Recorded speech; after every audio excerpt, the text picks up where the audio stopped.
Hello, everyone. Welcome back to the Beef Up Front podcast. This is your host, Ryan Coyle. And tonight I'm joined by one of our basketball analysts, Josh Nolan, as we are going to dive into a new series for you guys. It's going to be called the Philly Hoops Landscape. And over the next several weeks, we're going to be breaking down the six major college basketball teams from the city of Philadelphia. And Josh is going to be joining me to give his analysis on these teams and we're going to be talking about the future, the past, and just all about the program, basically anything that you can think of. So all you basketball fans out there, you'll love this series, and I'm excited to have you with us, Josh. How you been? Pretty good, Ryan. Yeah, thanks for having me. I'm equally, if not more, excited to do this podcast. This series really. We're looking at a hopefully an upswing kind of year as a whole for all our local programs. It was kind of a down year overall last year, but I think things are going to be looking better across the board, and I'm excited to get into this. Yeah, I definitely think before we get into our first team, I definitely agree with what you said. Last year is down year for Philadelphia hoops throughout the city, but I think this year you can definitely make a case that every single team, except maybe for the exception of one off the top of my head, is going to be better this year than they were last year. Absolutely, yeah, I agree. We saw the two A10 programs have sort of disappointing years. Penn had a decent year, but certainly a worse one with the few years preceding that. I think we're going to be looking at a better season. Hopefully we can get some semblance of a full season in, and that maybe some of our predictions here can sort of come to fruition. Yeah, so for our first team that we're going to start off with for the Philly Hoops Landscape series is kind of the crown jewel of the Philadelphia basketball scene as of right now, the Villanova Wildcats. I'm going to start off with just breaking down about the head coach. The head coach, Jay Wright. I think you could definitely argue this guy is a top 5 coach in the game, maybe even the current top coach in college basketball. He's entering his 20th season as the head coach in Villanova. He's compiled a 471 wins and 182 loss record over that time. 2 national titles, 3 Final Fours. He's got 7 Big East regular season crowns, 4 Big East tournament crowns, 2-time Naismith Coach of the Year. The list goes on and on with this dude's accomplishments, and he's going to be a surefire Hall of Famer one day. And he's still a pretty young coach, where he's got many years ahead. I think at least another 10 to 15 years where you can consider him the coach of Villanova as long as he stays. And I think the big thing about him is he's built the best culture in all of college basketball. They're all about attitude and toughness and all that good stuff that makes them such a great team. They just play the right way, game in, game out. You never really see any problems with Villanova, and they find a way each and every year to find these under-recruited guys kind of throughout the recruiting landscape, and find ways to develop them into pro players. I mean, we saw Sadiq Bey, who is most likely going to be a first-round pick this year. He was like a under-recruited guy. Josh Hart, Mikal Bridges. The list goes on and on with these kind of under-recruited guys that Coach Wright and his program at Villanova have made into NBA players and star college players. So Jay Wright, if I'm taking any coach in college basketball for the next 10 to 15 years, I'm taking him. I think he's arguably the best coach in the game, definitely the best coach in the city, and just one that all Villanova fans should be lucky to have, that he's still around and never bolted for another job, because I think he made Villanova into a top tier program from the bottom up. Yeah, absolutely. Jay Wright's a guy who had a sort of a playing career at Bucknell. He's sort of like a role player there. He signed on with Hofstra, as a still a young coach. He had a few years there, and he's been trending upward. Not many pitfalls at all in that time. He, after a few years at Hofstra, he came back home, went to Villanova. He's native to the Philly area, And it really didn't take him very long at all to get going.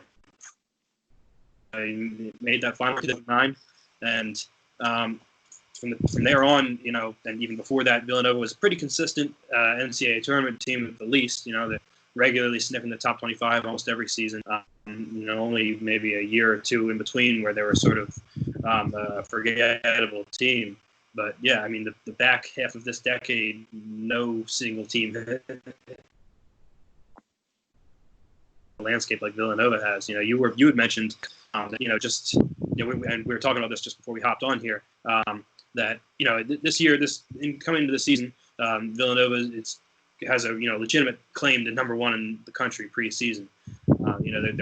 They clearly have one of the best rosters. They're very deep. We'll talk about that in a minute. But they have a legitimate chance to take this national title, barring any major injuries or anything. And like you said, that would be 3 titles in, I believe, 5 seasons. Not discounting, not including last year, this past year's tournament. Yeah. So so we're looking at potentially 3 tournaments or 3 championships rather in 5 years. That's John Wooden material. He's in rare air there. So it's been nothing short of impressive in his tenure here, and I'm very excited to see what he does with such a full roster this coming season. All right, so kind of going off Coach Wright, I'm sure you'll probably talk about him a little bit more in this next section. This next section is going to be breaking down the past 5 years. Josh, you can take the reins on this one, but he's just going to kind of go through what Villanova basketball has done over these past 5 years and kind of players, coaches that have been through that program. Yeah, I'd love to. So, in a lot of ways, I already sort of touched on it in my last response to you there. But so Villanova, sort of in the front half of this decade, have been kind of plagued with this tournament drought, where they would, they'd be high seed in the tournament, and they'd be kind of one and done. A lot of years with pretty favorable seeds, but they win the game and they'll get upset in the second round.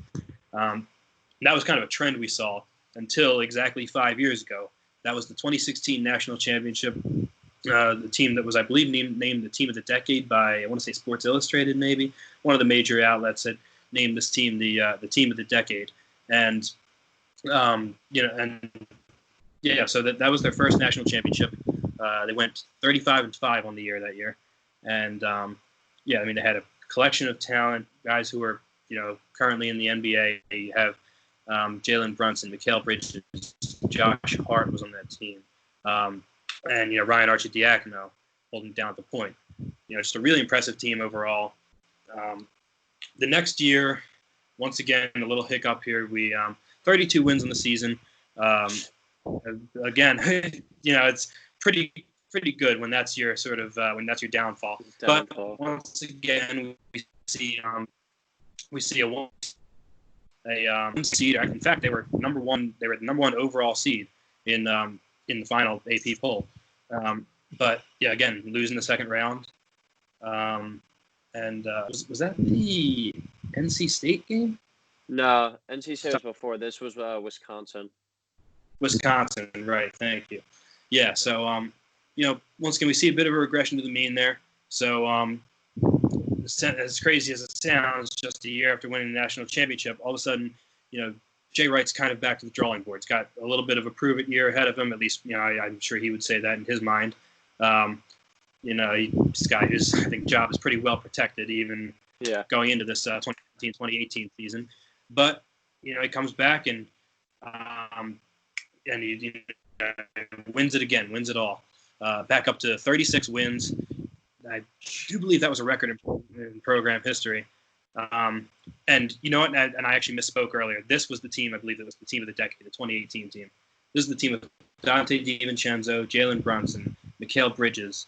We had Phil Booth in there in the starting lineup. Spellman, right. And Eric Paschal. Just a wealth of talent. What is that, 5 NBA guys right there? I believe so, yeah. I'm counting 5. Not bad for a college team. I'm sure any coach would take it up like that. And so you got a few too who are still Gillespie, he's got a chance maybe, who's still playing now. And we could see at least maybe 6 NBA guys from that one roster. Yeah, absolutely. Yeah, that's one that people are going to look back on, and almost like that UCLA roster from, I think it was 09. You're like, wow, it was, Kevin Love, Russell Westbrook, and Darren Collison all on the same roster, all on the same college team together. It's kind of in that vein where we might be looking back and saying like, looking at an NBA All-Star game, down the line, be like, wow, there's 3 of these guys were on that same college team. Yeah. See something like that maybe playing out. Anyway, so that season ends. 2 national championships in 3 seasons. Villanova is the talk of the country, college basketball wise. So naturally, you're going to lose some guys. There were a few seniors on that team. A couple guys ended up leaving early for the draft. I believe Bridges and DiVincenzo were both juniors on that team, or at least underclassmen. Spellman as well. Yeah, Spellman. Exactly. So, I mean, you lose plenty of guys to the NBA. It's always going to be a down year. Again, by national standards, the kind of down year that a lot of people would beg to have. But basically, the next year was, albeit it was their worst year in quite a few seasons. They do believe they ended up getting a 6th seed in the tournament. They were able to get a win versus St. Mary's, and then they lost pretty convincingly to Purdue in the second round. That was Carson Edwards' team, put a 40 spot on him or something, didn't he? Yeah, I was at that game actually. It was from the start. It was just they just weren't they just didn't have it that night. Tough stuff. I mean, it was a season full of ups and downs for a team that's used to a whole lot of ups and very few downs. And they still win the title. They still won the title, I believe. Big East regular season. I believe so too. But yeah, that's been a pretty consistent theme for them too. I mean, it's amazing. Yeah. Good as the Big East is, I think they have a pretty legitimate claim to the deepest league in the country, and it's just been amazing how Villanova has dominated that league. They claim almost at least a share of the league championship almost every single year, at least since the conference realignment, the quote unquote new Big East has been formed. But still, anyway, 2018, 2019, like I said, lost in the second round, but they went 26-10, 6th seed in the tournament, and made it to the second round. So not too much to turn their nose up at. And then this past year, of course, unfortunately, the coronavirus shortened season was looking like another up year for them. They were in what turned out to be the final Associated Press poll. They were ranked 10th, went 24-7 on the year. A few conference losses here and there, but mostly took care of business. There's sort of somewhere in between the championship glory years and sort of the regression to the mean that was last season. But again, that only means that they're trending upward. A lot of bright spots from that season, and I'll get more into this later, but they didn't lose a single scholarship player from this past going into this coming one. So there's obviously a lot to like about that. If you have a top 10 squad and you're returning literally everybody, you got to like your odds going forward. Yeah, I just the real main takeaway from the past 5 years, people consider a trip to the tournament, a trip to the round of 32, a conference regular season title to be like a down year. That says all you need to know what Villanova basketball has really came to these past 5 years at least, but even before that under Jay Wright. Yeah, exactly. It's all relative too. Yeah, like I said, I'm talking about the program, ups and downs as I was putting it. But I mean, I think that most programs in the country would love to have a season where they went 26-10 and were a top 5 team, a 6th seed in the tournament, and they won a tournament game. A couple of these teams that we're going to talk about in the series even, haven't won a tournament game on this side of the millennium. So, we're going to, again, we're going to take all this with a grain of salt here. Villanova's doing just fine. Yeah. And also, just when we were talking about all like the NBA players from that team, the amazing thing is all these dudes are mainly under-recruited guys. It's not like Villanova's just bringing in these one-and-dones. Like, I know Bridges, Spellman, and DiVincenzo were all redshirt players as well, so it's not like they just came in right away. and Pascal had the red shirt after he transferred. They've redshirt these guys and developed the shit out of them, and now they're playing significant roles on NBA rosters. So it's cool to see what they've been able to do.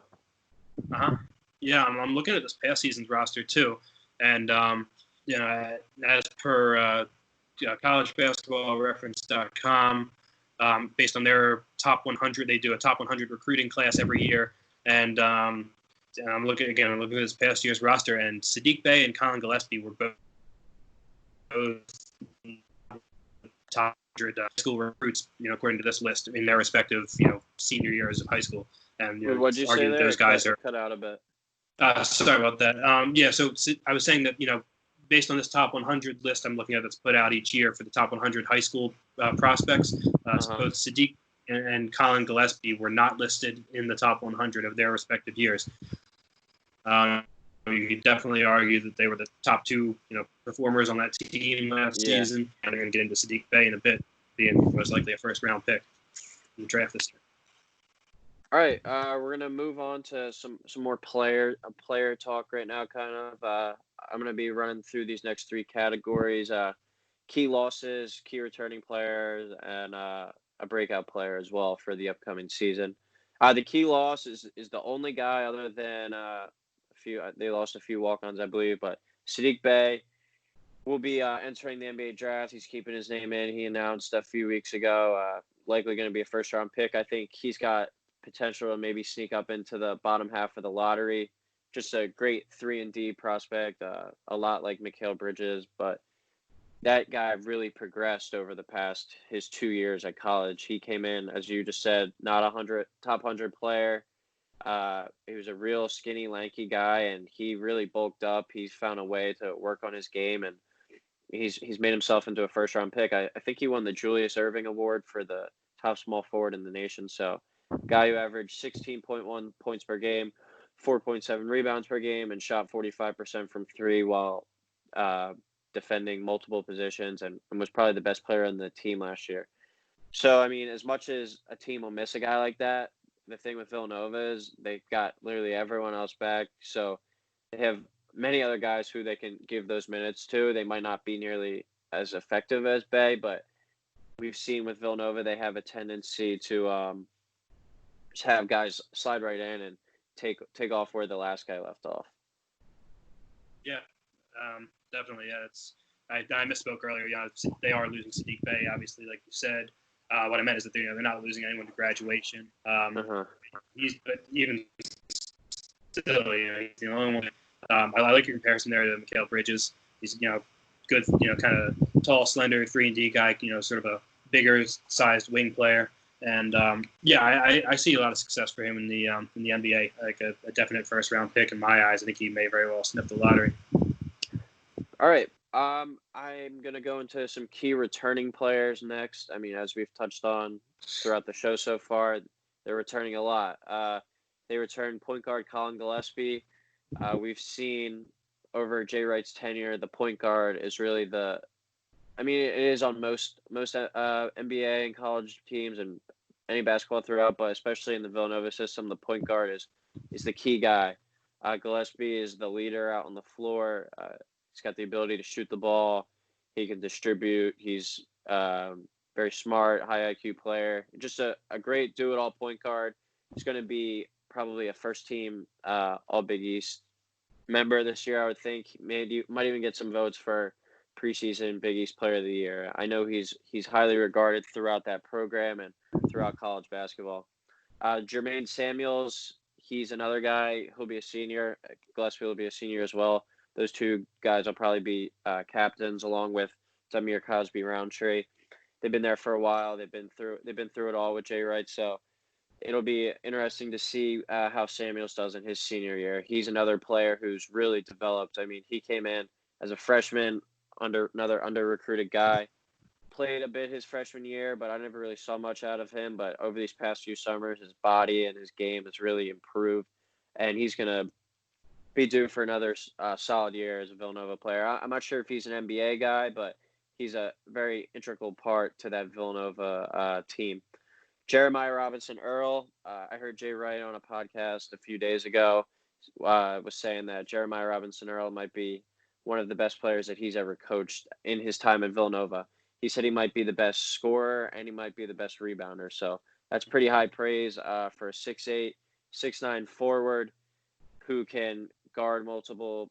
It wasn't best scorer. It was best rebounder and best defender. But still, that's pretty impressive with the guys who've gone through there. Right. A 6'8", 6'9" guy who can guard, I think, 1 through 5. I mean, obviously you don't prefer to have him on the guards, but he's a very athletic player, versatile, and he can really shoot the ball from the outside. I was kind of surprised that he didn't enter his name in the draft, but I think he saw kind of what happened with Sadiq Bey and maybe get that second year under your belt, another year of off-season training, and play your way into the lottery. He'll only be a sophomore this year. And then Justin Moore, he's a guard out of DeMatha from Maryland, so comes from a great basketball school. And he was actually the Big East Freshman of the Year. He really flew under the radar, though. I don't know why. Every time you turn on the TV, it seemed like he was one of Villanova's top leading scorer, a 3-level scorer who can score from every spot on the floor. I think he's a great outside shooter, and he's going to be he might be the guy to slide into that starting spot left by Bey. But I'm a big fan of Moore. I think he's got first team all Big East potential. He's in for a big year. He's going to have to take on some of that scoring left by Sadiq Bey. So my 4 big guys returning are Colin Gillespie, Jermaine Samuels for both the two of the seniors, big time leaders, guys who can do it all. Jeremiah Robinson-Earl might be the Big East Player of the Year, and Justin Moore, who could be a first team Big East guy coming off his Big East Freshman of the Year award. So those are my key returning players. If you got anything you want to add to that. Yeah, a little bit. Good picks here. I agree with all of them. You got Colin Gillespie, is a guy that both of us were lucky enough to play at one point and to sort of start throughout high school, and continue to see him grow through his years at Villanova. And I think he's just a great successor in this great point guard lineage that Jay Wright has had since he's taken over at Villanova. You have a few names that come to mind, or Scotty Reynolds, Corey Fisher, guys like Ryan Arcidiacono, Jalen Brunson, and I'm omitting a few here and there, but just these sort of gritty, generally a little bit undersized guys, but guys who definitely move forward and just effort and tenacity, and good facilitators, pass first kind of guys, with the exception of Reynolds. He was sort of a scoring point guard, but he's a guy who's definitely Villanova's sort of going to go as he goes this year. He'll be this guy, pacing that offense, and he's going to be, an enforcer on perimeter D as well. I'm just going to touch real quick on, guys, Jeremiah Robinson-Earl and a guy like Brian Antoine. I believe both of them sustained injuries for, I know Antoine missed several games, but, obviously you never hope that anyone gets hurt, but, from Villanova's perspective, it may have worked out for the best because it may have fought. But, these were both potential one-and-done guys coming in their freshman years, and it kind of buys you at least an extra year with them. And I think it's, best that they stayed, especially, Antoine was always going to stay sort of, but, a guy like Robinson-Earl, he could have gone, and, certainly I think would have gotten picked somewhere in the draft. But, he's going to come back. He's going to get another year where he's even more of, sort of the offensive onus is placed on him. And, he's just going to get a chance to sort of be the guy and continue to develop his game and kind of hone it for the NBA. So it's a sort of a two-way street there that really works well for both sides, I think. My breakout player for Villanova this upcoming year, it's kind of hard with a team that's bringing back so many guys who really contributed a lot. So I'm going to take a kind of a different route. I'm going with Eric Dixon. He was a top 100 recruit in the 2019 class from local Abington High School. We've watched him a lot over the years, played against him several times ourselves. We kind of know what he brings to the table. Big lefty who he redshirted last year, and I think he's due for a breakout because I've said this time and time again now. These guys who go to Villanova come out of these redshirt years like completely different players. the big thing with Omari Spellman when he first got on campus at Villanova was he was kind of overweight and out of shape. And if you had any knocks on Dixon, it was kind of he's a bigger guy, and he kind of got away with some of his size in high school against smaller people. But at the next level, you have to be more chiseled, more in shape, running up and down the court. So Dixon really just spent this working on all that stuff, getting in great shape. He's a very versatile scorer, and he's going to add that scoring punch that we were talking about that after Bay lost that some people are going to have to add. I mean, his defense will need to improve, especially in the Villanova defense that makes you guard 1 through 5 sometimes. But I think he can be a double-digit scorer next year. I don't know how much Demir Cosby-Roundtree will play in the front court. I feel like his role is kind of diminished over the years.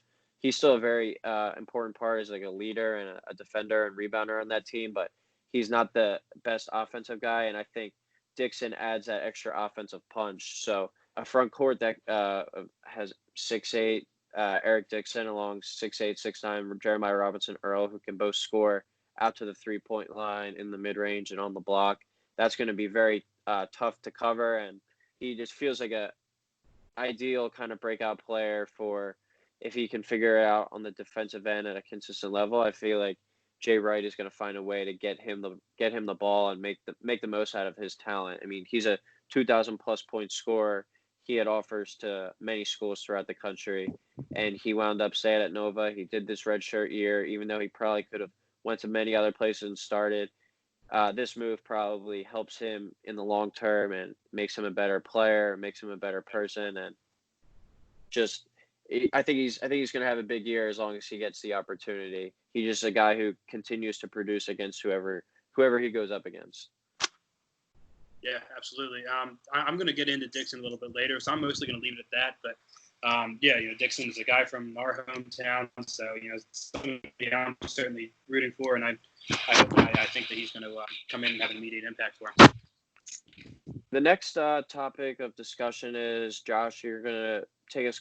They don't have the full schedule out there yet, but kind of maybe some key games that could be on the schedule this year, and kind of break down some of the Big East competition that Villanova could be going up against. Yeah, exactly. So, you said it. I mean, in terms of, obviously in light of everything that's going on amid health concerns surrounding the virus and all, we don't even know whether there will be a conference season, whether the season will start on time. We don't exactly know how the schedule is going to look like. And as it is, teams at this point normally still don't even have their entire non-conference schedules released. So I'm going to mostly leave the non-conference games to the side here. I'm going to sort of give you a bit of an overview on the state of the Big East this year. And the way I see it, there's sort of a I'll say that Villanova, like we talked about their historic dominance here over this new Big East, despite the depth of the conference. And I think this year is probably no different. Villanova is part of a pretty selective top tier within the league. But I see them being joined by Creighton, as well as by I'd say put Seton Hall maybe a half step or so behind those two. But I do think that Creighton out west will be Villanova's biggest rival in the league. Mm-hmm. So that game going out to CenturyLink Fieldhouse, I believe it's called, out there in Omaha. That's a really old historical gym. It's one that it's a packed house every time the Blue Jays come out to play. So that'll be definitely a game to watch when Villanova comes out there. One exciting little tidbit about the Big East is the long-awaited return of the UConn Huskies. UConn's a team who joined the American Conference, but given their sort of status as a recent basketball powerhouse at the time, it felt kind of weird. Them having rivalries with Tulane and SMU, it's just they weren't real rivalries. It didn't exactly feel right. And the football team is one that historically has played, definitely played second fiddle to the basketball program. So, it was a move that was initially made for football. I think they found out pretty soon that may not have exactly been the right move. UConn's a school that's revenue is always going to get driven by basketball. That's kind of where their bread's buttered, obviously both on the men's and women's side. And so, this is a really good addition for the Big East. I think it's a good move for UConn. They went independent with football, so they still get to play the Division I schedule, although they just canceled their season for this year. But I'm talking going forward. They'll still get to some degree the top level experience on the football level. But I think that it's going to be a bit of a rebuilding job there. I think Hurley's done a pretty good job so far and has them on the right track, but I don't see them being necessarily a factor in the league this coming year, per se. Somewhere middle of the pack, I suppose. Another thing that's sort of noteworthy is Marquette will take a big step back after losing Marcus Howard, who's sort of a generational type of player. He was a guy who I believe did lead the whole NCAA in scoring last year. So he's the type of guy. He's kind of get things done type of guy. He's a ultimate facilitator. A shoot first point guard, and they're really going to miss him a lot. Seton Hall got big news when they returned Sandro Mamukelashvili. Good at pronunciation. I've been practicing. Big Georgia, as I sometimes call him. But that was huge to get him back. He may very well be their go-to guy this coming year. But Providence is another one who's going to be up there in the top half of the league. Xavier and Butler as well. So you can lose any game at any given time in this, and it's really a treacherous league, especially on the road. You go into some pretty raucous environments, a lot of smaller arenas, and just ones that are always going to be packed houses, like I mentioned with Creighton. So I certainly see Villanova dropping a couple games here and there, assuming we have a standard schedule with regular travel, at least on the conference level. But I see them coming out on top, maybe taking a share of the league with Creighton. But I think they're looking so solid this year that I wouldn't be surprised at all to see them win it outright. Yeah, I'm definitely excited for the Big East this year. I hope you're talking about these raucous environments. I hope there's fans, because those Big East games are some of the coolest to watch especially those games out, and as you were saying out at Creighton, those games always are electric. Even on TV, it's cool to watch games at Butler, stuff like. They've got a lot of great gyms, a lot of great fans in the Big East. So let's just hope that we can get some fans in the building. Exactly, and I don't see that happening, unfortunately, unless things were to be pushed back to a January start or even later if this becomes a spring or something like that. Personally, just sort of as an aside, I personally favor that over a shortened season if we're able to push things back. I know it's a financial hit to certain schools in the short run, but I think it really behooves you to to try to get as close to a full season as you can, with as close to full capacity in your stadiums as you can. Obviously we want to exercise proper caution here and make sure that everyone's staying as safe as they possibly can. Mm-hmm. But at the same time, I'm just thinking from a fan's perspective. If I'm talking what I'd like to see, I like seeing packed arenas. I like seeing full slates of games. So we get some really good non-conference matchups. We got the last 2 years we got to see these a home and home between Villanova and Kansas. That was electric, and two really great games. And so I just think that but that'll be interesting. Long story short, to sort of see how that might have how that might be affected. Obviously travel is still a factor, but if we are still going to campus sites, but there's an absence of fans, that definitely changes the dynamic. And I think that probably works more in the visiting team's favor. So that may even help Villanova a little more if that were to be the case. Our next segment of the show is going to be you're still going to be taking us away on this one, Josh. It's going to be called the Coach's Shoes segment. So if you're in Coach Jay Wright's shoes, what are you doing? I don't really know, at least for this episode, how much you can say what you would do to change the program or help it. It seems like they're in a pretty good spot, but what would you do, maybe a few minor adjustments to help lead Villanova in the right direction, I guess you could say. This is more of a one for for the rest, but I kind of wanted to keep a balanced segments throughout the series. Yeah, exactly. So in case we were like a little unclear on this, we're going to be examining each of what they informally call the Philly City Six, which is the big five of Villanova, Temple, LaSalle, St. Joe's, Penn, plus the addition of Drexel. So we're going to be looking at all 6 of those programs, and this segment was definitely designed more for the other 5 than for Villanova. Yeah. Villanova is we call this the coaches choose segment on building the program, and this is a program that's really already built. I think we've pretty firmly established that so far. But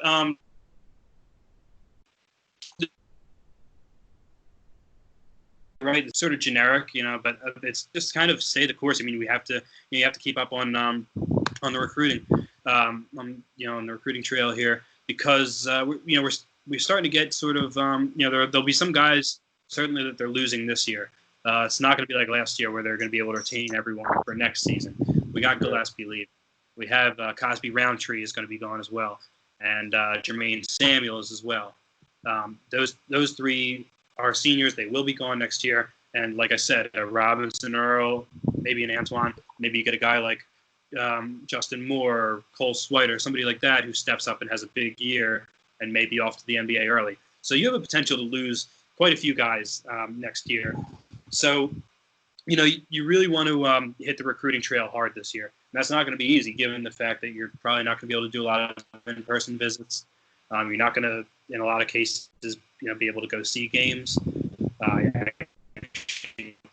At home here in Pennsylvania, they're currently talking about potential delays, if not cancellations, of the high school basketball season. So it's going to be difficult, but you want to keep he's going to want to keep his advantage here on the home market. Philly's such a hotbed for big prospects, and you really he really has that area of the market sort of cornered off. They've been getting a lot of Philly's top guys to stay home and going up with them. But yeah, you want to continue that. I'd like to see him, maybe move a little more into the Philadelphia Public League. Maybe grab a couple guys from there. You think of schools like Imhotep Charter. A school like that is, they're turning out high-level D1 guys every year. It would be great to, maybe see them, grab somebody, from that sort of realm. Another thing I'd like, in terms of like recruiting markets, back in his early years, his first 10 or so years at Villanova, Jay Wright, like I said, he came from Hofstra, and he sort of kept that New York pipeline that he had. He was getting a lot of guys from New York, specifically the Bronx and Brooklyn. But we're getting like I know Corey Fisher was from there. Guys like Corey Stokes, Javon Pinkston, I do believe were both from New York, and he really had that market again. Maybe not a bigger basketball hotbed in the country than New York. So we really need to, start bringing in some guys from up that way again. You had Dominique Cheek too from North Jersey, kind of that New York area as well. Sure. Yeah, the North Jersey basketball scene's not quite what it was, in years past. So I believe St. Anthony's closed. A couple that's where Cheeks went. Yeah, a couple of sort of those powerhouses there. Along with a lot of over the past decade or so, a lot of Catholic schools or otherwise tuition-based schools have been having trouble and merging, closing downs. But there's still a great basketball scene in North Jersey as well. Yeah, so that whole sort of New York metropolitan area is a market I'd love to see him tap back into. As far as coaching, I don't really have. I mean, who the hell am I to give notes to him? We talked about the 2 championships in 4 seasons. Internally, the program's guy is a well-oiled machine. It's just nothing to really speak of there. Those few minor adjustments that I talked about on the recruiting trail, I'd like to see. But again, they've been seeming to manage, even if they're not wholly keeping those sort of traditional pipelines. So just kind of going off of what you were saying a little bit, our next 2 segments are going to be on recruiting. So for all these teams that we're hitting up, we're going to talk about their 2020 recruiting class and their 2021 recruiting class. Villanova is in a unique spot, though, just because we were saying they only lost one guy. That was a scholarship. So They have no 2020 recruits coming in, but Josh is going to talk about some players who are going to be playing for Villanova this year that didn't play last year for redshirt reasons, transfer reasons. So that'll be considered their 2020 recruiting class when we look back on it and when we talk about it here in the show tonight. Yeah. So like you said, no true incoming freshmen, and in true Villanova fashion, they just always seem to find a way to have things work out. I mean, what a luxury it is to have all of your new incoming guys to have already sat on the bench for a whole season. They know whatever of the whatever of the playbook remains from last season. They're already familiar with it. They understand the culture, academic expectations, athletic ones in terms of arriving at practice on time. Just simple things like that. I mean, they already know the coaching staff's tendencies and their sort of demands in terms of a program as a whole. So I mean the two guys they do have coming in. You mentioned one earlier, Eric Dixon. Was an academic freshman last season, but redshirted. He'll be entering his freshman basketball season this year. And then interesting one here, transfer from Tulane University, Caleb Daniels. You covered most of it with Dixon. I'm not going to go into a ton of detail with him, but he was one of the Philly area's premier players, not this past season, but the one before, coming out of Abington High School. A guy who's just, like you said, just a really massive dude, just a big body, kind of got good, like, power forward size. And, he'll definitely be taking, some minutes, playing some time with Cosby Roundtree. But like you said, more of an offensive presence. This guy just kind of scores. Like, he's able to score decently well, kind of at all levels. Again,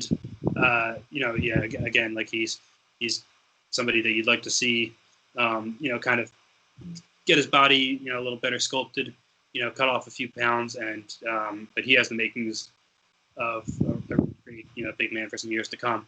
I'll talk, a little more about Daniels here.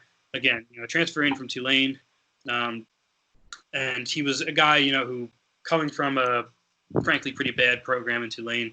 This guy who's overlooked a little bit within the American Conference, but he's guys who could hang in there with the Houstons and the Cincinnatis of the world, and go right toe to toe with their guys. He's got pretty good size for for a guard. He's 6'4", a little over 200 pounds, and he's sort of a pass first point guard. He's what you want to see in a guy running the point, but he's he can score the ball as well. And he plays pretty solid defense as well. He's a guy who sort of goes against that mold that I was talking about of sort of the undersized kind of like gritty Villanova point guards. He's more of a he's got a bigger body, like nice frame, NBA size frame. We'll see how his years at Nova pan out, but he's a guy who will come in and make an immediate impact. We'll see how. I mean, I think he'll get sort of the nod, kind of a second option at guard, or as an option at guard, I should say, over Chris Argydiakono. But he's somebody who will, I think, be able to facilitate for them. He's athletic. He'll run the floor. He'll just generally get the job done at both sides. But two really nice additions for a team who's not losing anyone. It's a pretty good haul in terms of new faces they're bringing in. Yeah, so the big thing I think with Daniels is if he can be anything like their last transfer, Eric Paschal, both guys who are kind of not really talked about much in the college basketball world until they got to Villanova. If he can be even half the player he was and just be a consistent outside shooter and find ways to score the ball, that's going to be a big addition. So I'm going to, for our last segment of the show tonight, and just kind of, we're going to follow this blueprint throughout the series, but I'm going to be talking about the 2021 recruiting class. So earlier, Josh, you were kind of mentioning that you hope Jay Wright sticks to the recruiting trail, just because that's one of the big thing, just to replenish that talent. Villanova's already I think they'll have at least one scholarship, maybe two more for the 2021 class if they decide to use all of them. But they've already secured 4 commitments for the 2021 class, and I think that's extremely big considering we're without AAU this whole summer. We might not get high school basketball. If we do, it'll be in the shortened season probably. So to have 4 dudes already committed and locked up who are, I'll touch on all of them, but they're all 4-star prospects. That's pretty big. But there's always more work to be done. I think guys could opt out, commit elsewhere. So it's always good to, as you were saying, stay out on that recruiting trail and keep tabs on guys because you never know what'll happen, especially with everything going on. Some of these dudes could opt to other plans like play overseas or who knows. But the first recruit I'm going to touch on is Nana Njoku. He's a forward/center, about 6'8", 6'9", from Delaware. I think he could be the replacement for Demir Cosby-Roundtree, who's going to be a senior, so bringing in a new big guy in the front court. And Jeremiah Robinson-Earl, we were saying he's probably going to declare for the draft after a sophomore season. So they're going to need another guy with some beef up front to throw in the front court. I think he kind of is more of like a Darrell Reynolds, Daniel Chefu type, where he's going to be relied on more so, not for his offense, but his ability to rebound the ball, play good defense, just kind of like Demir Cosby-Roundtree has been. Jordan Longino is another commit. He's a guard wing from Germantown Academy, which is, right, for those of you who don't know, right outside of the Philadelphia area. So another Philly area guy. He's got great size at 6'5" on the wing to be a high-level scorer at the next level. 3-level player, so he can score from the mid-range. He can take it to the hoop. I think he's got consistent ability to shoot the ball from the outside. And a big thing that Jay Wright does is post up his guards and his wings, gives them the freedom to kind of make plays from down there. And at his 6'5", 6'6" size, I think that's a trait that Jay Wright might utilize on the block, where if he gets a smaller defender on him, he could work him, not even on the block necessarily, but more so in the mid-range. I think he's got a bright future. I see him as the next potential Josh Hart of this school in Villanova, with their program development track record. He's got all the tools to be an NBA type prospect, and guys like Brandon Slater and Cole Swider, they'll be entering their senior season probably. Those guys probably won't be leaving the draft early, but their wings and Longino will be able to help spell them when they need minutes off and eventually replace him if he's not a one-and-done type prospect. Trey Patterson is a forward from Jersey, the North Jersey area, I believe. I think he went to Rutgers Prep. 6'7", long and athletic. He has that defensive versatility that Jay Wright loves. He kind of fits in the same boat I was saying on Longino. He'll be in there to be the eventual replacements for guys like Swider, Slater, Samuels. For any guy out of this class, I think that they might look to do the redshirt route. It might be Patterson, just because he might be the player who might not see the most immediate playing time out of this group, and he could benefit from that redshirt year and some more development time. I don't know that much on him, but the guys like Swider, Slater, and Samuels will be need to replace, and I trust Jay Wright that he made a strong commitment again with this guy, another 4-star prospect who's going to be able to impact the game in many ways, like all Villanova players do. And the last guy of the class as of committed right now is Angelo Brizzy, a point guard from Virginia. High IQ player, lefty point guard, another 3-level scorer. I think he's just a prototypical Nova point guard who can do it all.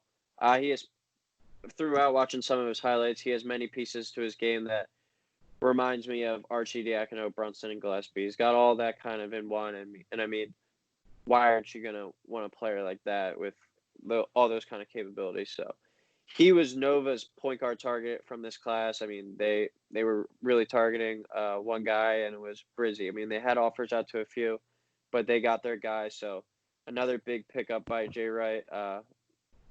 Jay Wright's likely going to depend on him to come in as a freshman and the next year, and probably, unless Archie Diacono really impresses throughout this year, in the offseason next year, it's probably going to be Brizzy's job to lose after Gillespie graduates. So, as I was saying, all these guys are 4-star recruits. They might have another scholarship or two available, depending on early entrance, transfers, all that good stuff, and the graduates. But I would like to see them maybe add another knockdown shooter. Take a chance on one of these 2-3-star guys who is just a real lethal 45% to 50% type of 3-point shooter. Fits that Villanova system of kind of working off screens, finding your way open, and knocking down the 3 ball. I think that would be a good chance to take on someone with their program track record of developing guys, adding a high level shooter, and then kind of banking on that you can develop him into a more all around player would be a wise move. And another thing is maybe add a developmental big guy, take a shot on another 2 or 3-star recruit who might not get much attention, but he's extremely athletic, has long arms, has good size and height, and you see something there. Kind of just make him into a strong rim protector and rebounder in the form of Demir Cosby-Roundtree. You got that kind of in Njoku, as I was talking about earlier, but it never hurts to take another chance on some guy with some upside and some size. And with your ability to develop players like you can, maybe look into a guy like that. So after these 4 commitments, I think maybe try and add a knockdown shooter and a rim protector / rebounder, athletic big type guy that can run the floor as well. So that's all I got on the 2021 recruiting class. If you got anything you want to touch on. Yeah, so, I think, you basically said it. Like, Villanova, for about as long as I can remember, is sort of their MO is kind of in the 3-point shot. That's kind of what separated them from a lot of their competition over the years. It's been, their knockdown free throw shooting and 3-point shooting, at least offensively. And, and so I think that it certainly never hurts, especially given the track record and Jay Wright's, sort of like, the Jay Wright's, I guess the way he lets, them step out and shoot threes, a lot of guys, 1 through 4, if not 1 through 5, if they're able to. And, I think they must go through a ton of shooting drills because a lot of these guys really shoot at a high clip.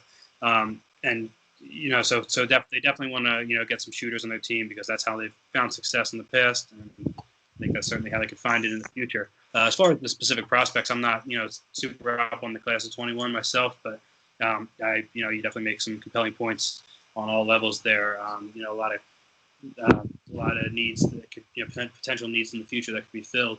I think that just, like I said earlier, Nova is definitely going to lose some after this season, potentially lose a lot.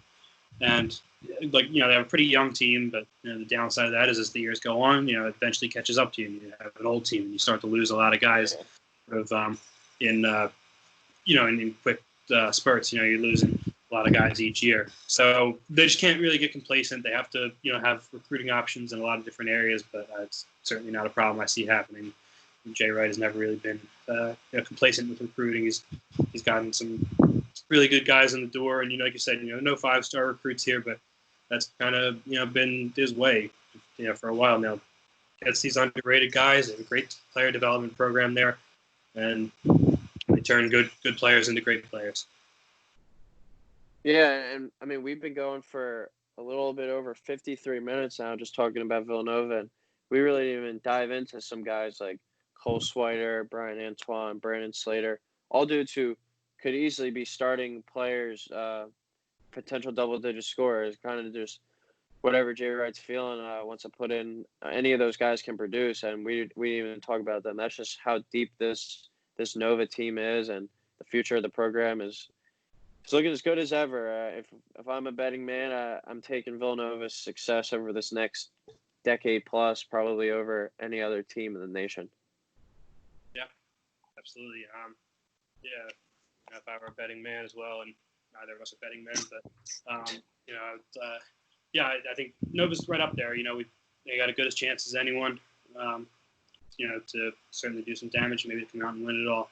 I'm hoping we're able to get some semblance of a normal season, or at least a reasonably full one. And I think at this point the NCAA is going to just really feel the need to have an NCAA tournament this year, one way or another. They just can only imagine how much money they must have lost with the last year's. So that's the good thing about this, is that's really going to be a prerogative for them. And I expect to see, a national tournament in one shape, one way or another. So, just hope for the best and hope the Nova come out on top. All right, before we wrap this up, I'm going to put you on the spot for our next show. Who do you want to break down? Your Temple Owls or St. Joseph Hawks? Let's go.